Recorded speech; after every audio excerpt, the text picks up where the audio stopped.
The approach altitude is 6,000 feet. And the approach chart stipulates that the altitude must be temperature corrected if the temperature is below 0 degrees. The temperature at the surface is minus 5 degrees, which means we need to apply the temperature correction. To achieve a true altitude of 6,000 feet, we will input 6,000 feet in our PIT method. So our true altitude, 6,000 feet.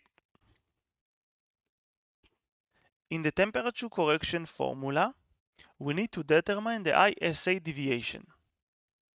Okay, let's find the ISA deviation. The question states that our temperature is minus 5, so 0 feet at the surface minus 5. Under ISA condition, the temperature at the surface is plus 15. The difference between them is 20. Now, as you can see, is colder, so minus 20, indicating that it's colder than ISA.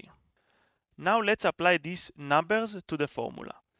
Temperature correction equal 4 multiply ISA deviation minus 20 multiply 6,000 divided by 1,000, it will be 480 feet. They ask what indication should be read on the altimeter. So we are referring to indicated altitude.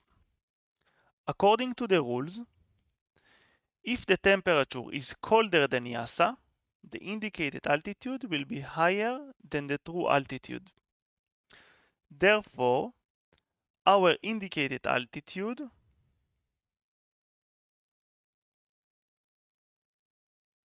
will be 6,000 plus 480, it will be 6,480 feet. So our indicated altitude is 6,480 feet.